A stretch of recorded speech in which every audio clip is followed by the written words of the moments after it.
जी हाँ दोस्तों, मैं शुभम तिवारी आप सभी का स्वागत करता हूँ अपने चैनल सुनर CS पर।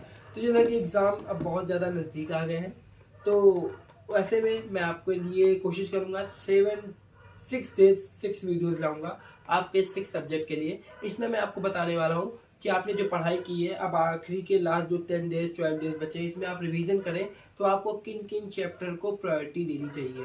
देखिए, एट द एंड रिवीजन सारे चैप्टर का करना है क्योंकि सारे चैप्टर इंपॉर्टेंट हैं, बट हम कुछ चैप्टर को प्रेफरेंस दे सकते हैं। और मैं आपको इस वीडियो में यही सब बताने वाला हूँ कि आप जब रिवाइज कर रहे हो तो आपको किन किन चीज़ों को प्रेफरेंस देना चाहिए। इस वीडियो में मैं आपको अकाउंटिंग के रिगार्डिंग बात करने वाला हूँ, और बाकी जो 10 सब्जेक्ट हैं उसकी आपकी वीडियो नीचे आपको लिंक में मिल जाएगी, तो आप वहाँ से अदर सब्जेक्ट की वीडियोज़ भी देख सकते हैं। तो अब बात करते हैं अकाउंटिंग की, पर उससे पहले चैनल पर अगर नए हो तो प्लीज़ चैनल को सब्सक्राइब कर देना और वीडियो को लाइक कर देना।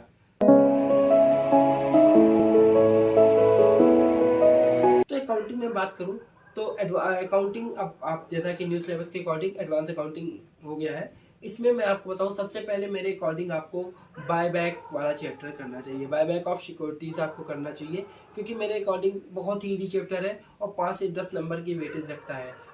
और मैं बात करने वाला हूँ, याद रखिए, ये मैं अभी सिर्फ 70 मार्क्स के पोर्शन की बात कर रहा हूँ, MCQ की बात नहीं कर रहा हूँ। तो ऐसे में अगर आप बायबैक ऑफ सिक्योरिटी कर लेते हैं तो 70 में से आपका 5 to 10 मार्क्स क्लियर हो जाता है। उसके बाद मेरे अकॉर्डिंग आपको जाना चाहिए फाइनेंशियल स्टेटमेंट और कैश फ्लो स्टेटमेंट पे। थोड़ा सा लेंदी चैप्टर जरूर है, बट टफ बिल्कुल नहीं है, और इसका वेटेज आपको एग्जाम में 10 से 15 मार्क्स का प्रैक्टिकल पोर्शन में देखने को मिल सकता है।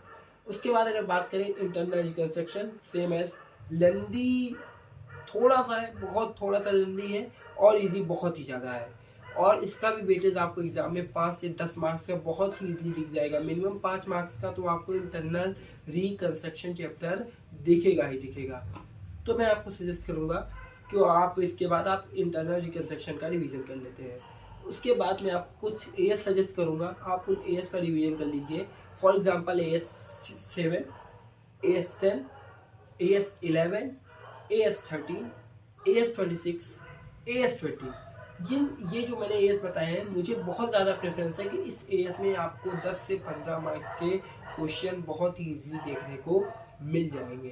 तो आप देख रहे होंगे जितना मैंने पोर्शन बताया है, ये बहुत ज़्यादा, अगर आप रिवीजन पर्पज से सोचो तो बहुत ज़्यादा 5 से 6 घंटे का रिवीजन है, और 5 से 6 घंटे के रिवीजन में आपका 20 से 25 नंबर, इवन उससे एबव आपका बहुत ही इजीली कवर हो गया आउट ऑफ 70 मार्क्स। अब बात करें 30 मार्क्स के MCQ की, क्योंकि बहुत लोग मुझसे पूछे कि भाई 30 मार्क्स के MCQ को कैसे करना है। तो मैं बताऊं, जो 30 मार्क्स का MCQ होगा ये बहुत ही ज़्यादा लॉजिकल बेसिस पे होगा। तो ऐसे में अगर एक बार आपने सारे चैप्टर की क्लासेस बहुत अच्छे से अटेंड कर ली है और कॉन्सेप्ट को समझ लिया है, तो मैं बता रहा हूँ आप इजीली 30 में से 22 मार्क्स बहुत ही इजीली गेन कर पाओगे, उससे ज़्यादा भी गेन कर सकते हो।